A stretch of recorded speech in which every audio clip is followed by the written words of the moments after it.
बिहार में अगर भय और आतंक के पर्याय के रूप में किसी को जाना जाता है तो लालू परिवार को जाना जाता है।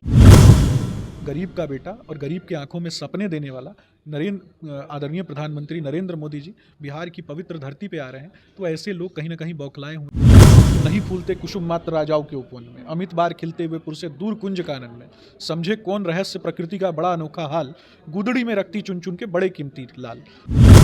तो चाय बेचने वाले का बेटा जो है ना, वो जब प्रधानमंत्री बना है तो BMW में घूमने वाले और सर्कस का रथ नचाने वालों को तो तकलीफ होगी।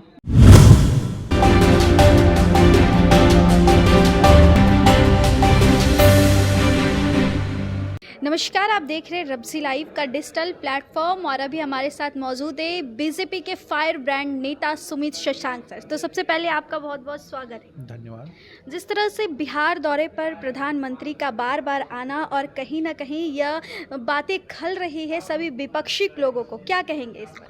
देखिए, देश में देश का बेटा, गरीब का बेटा और SC ST का बेटा, OBC का बेटा जब बिहार की पवित्र धरती पे आता है, पाटलिपुत्र की पवित्र धरती पर आता है, और इस धरती ने को बुद्ध और महावीर की धरती माना जाता है।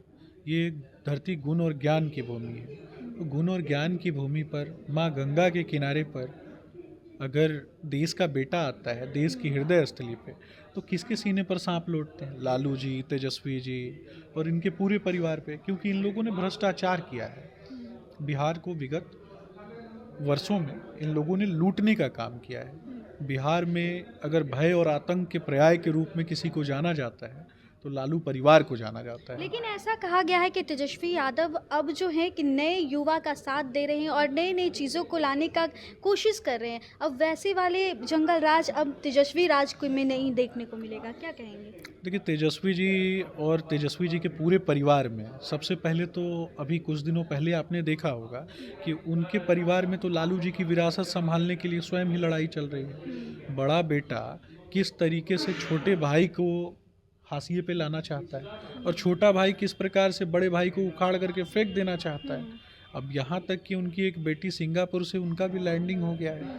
बड़ी उनके बेटी बारे में तो ऐसी खबर आ रही है कि सारण से उनका जीतना तो तय ही माना जा रहा है। देखिए, हाथ कंगन को आरसी क्या, पढ़े लिखे को फारसी क्या।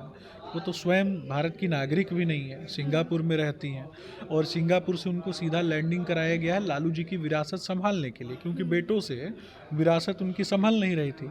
और बड़ा बेटा किस प्रकार से एक यादव नेता को मंच से उठा करके फेंक देता है, ये पूरे बिहार ने देखा है। तो ये MY समीकरण की बात करते हैं। एक तरफ मुसलमानों की आंखों में आंसू देने का काम किया, एक से बढ़कर एक मुसलमान नेताओं को मंच से उतार करके दुत्कार के भगाने का काम किया, और यादव नेताओं को किस प्रकार से मंच से उठा करके फेंक दिया। ये लालू परिवार का विरासत है। भ्रष्टाचार, लूट, अपहरण, हत्या, डकैती और नरसंहार, ये जंगल राज की कहानी है। किसने किया? लालू जी के शासनकाल में ये सारी चीज़ें हुई। उनकी उदासीनता के कारण ये सारी चीज़ें हुई। लालू जी ने बाहुबलियों को टिकट दिया और सभी बाहुबलियों के बीच में मुर्गा लड़ाने का काम किया। तो ये इसी प्रकार की मानसिकता के लोग हैं। जब गरीब का बेटा और गरीब की आंखों में सपने देने वाला आदरणीय प्रधानमंत्री नरेंद्र मोदी जी बिहार की पवित्र धरती पे आ रहे हैं, तो ऐसे लोग कहीं ना कहीं बौखलाए हुए हैं। आप तेजस्वी जी की बॉडी लैंग्वेज देख लीजिए, उनके जो भी सहयोगी हैं उनकी बॉडी लैंग्वेज देख लीजिए, और पूरा देश, पूरा बिहार ये पूछना चाहता हूँ कि आप प्रधानमंत्री कैसा देखना चाहते हैं, जिसका नाम सुनते ही पूरी दुनिया जो है वो सम्मान करे, भारत का सम्मान करे, या फिर एक ऐसा व्यक्ति जिसको देखते ही एक लाफ्टर शो की याद आ जाए। कहीं ना कहीं राहुल गांधी को तो देखना और लाफ्टर शो देखना दोनों बराबर है। तो पूरा बिहार इस बात को जानता है। चाहे कोरोना काल में नरेंद्र मोदी जी ने किस प्रकार से 3 बार से भी ज़्यादा वैक्सीनेशन ड्रिल को करवाया, किस प्रकार से समाज के अंतिम पायदान पे बैठे हुए जो आदिवासी समाज है उनके बीच में जाकर के मिशन इंद्रधनुष के माध्यम से वैक्सीनेशन करवाया, 34 करोड़ लोगों को DBT के माध्यम से उनके खातों में पैसा देने का सीधा काम किया, हजारों लाखों नौकरियां प्राप्त हुई उससे लोगों को। और उसके बाद 34 करोड़ लोगों को आयुष्मान भारत योजना के तहत हमने लाभान्वित किया, उनका इलाज करवाया, 25 करोड़ लोगों को गरीबी रेखा से बाहर निकाला। तो ये सारा काम तो प्रधानमंत्री नरेंद्र मोदी जी ने किया। एक और सबसे बड़ा जो इस बीच खबर आ रही है कि आज मोदी जी पटना आ रहे हैं और पहली बार ऐसा हो रहा है कि वो बीजेपी कार्यालय में शिरकत करेंगे।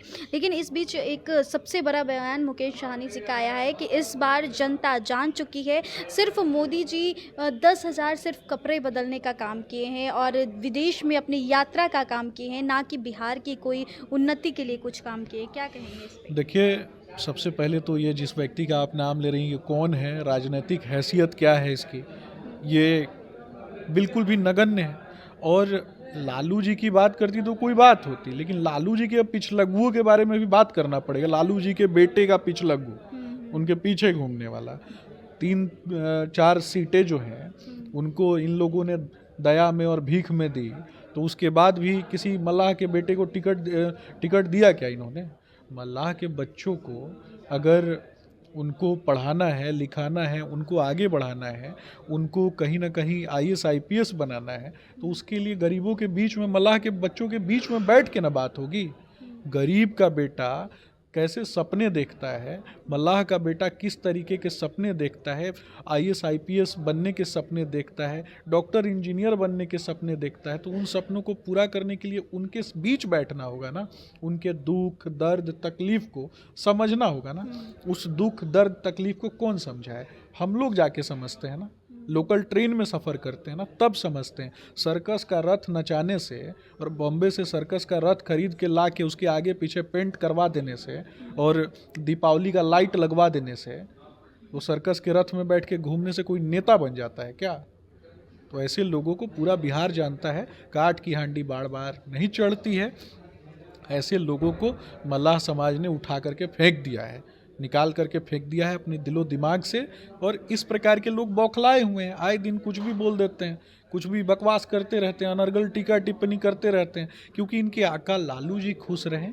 और लालू जी तो इनके आका हैं भी नहीं, उनका बेटा इनका आका है। तो राहुल जी का पिछलग्गू कौन? लालू जी, तेजस्वी जी। और लालू जी का पिछलग्गू कौन? तो ऐसे लोग, तो छूट भैया नेताओं की जो जमात है उस पर बहुत ज़्यादा टीका टिप्पणी करके ऐसे लोगों को बहुत ज़्यादा फुटेज देने की आवश्यकता नहीं है। बिहार में कोई भी व्यक्ति ऐसे लोगों का वैल्यू नहीं करता है। बिहार के लोग जो सिर्फ एक ही चीज़ पे विश्वास रखते हैं, प्रतिभा पे। और रामधारी सिंह दिनकर जी ने कहा है कि नहीं फूलते कुसुम मात्र राजाओं के उपवन में, अमित बार खिलते हुए पुरसे दूर कुंज कानन में, समझे कौन रहस्य प्रकृति का बड़ा अनोखा हाल, गुदड़ी में रखती चुन चुन के बड़े कीमती लाल। तो चाय बेचने वाले का बेटा जो है ना, वो जब प्रधानमंत्री बना है तो BMW में घूमने वाले और सर्कस का रथ नचाने वालों को तो तकलीफ होगी। और 4 तारीख के बाद कुछ लोग बैंकॉक दिखेंगे, कुछ लोग इटली में अपने नानी के गांव दिखेंगे, कुछ लोग विदेशों में घूमते हुए सैर सपाटा करते हुए अपना दुख दूर करते हुए दिखेंगे। देश के लिए और मातृभूमि के लिए तो इन्होंने कभी काम नहीं किया है। ये तो भूमि को टुकड़ा मानते हैं ना, जमीन का। तो सुना आपने किस तरह से सुमित ससांग, जो कि बीजेपी के फायर ब्रांड नेता है, वो अपने विपक्षियों को सीधा आईना दिखाने का काम किया। तो ऐसे तमाम अच्छी खबरें के साथ जुड़े रहे हमारे चैनल के साथ। बहुत बहुत धन्यवाद।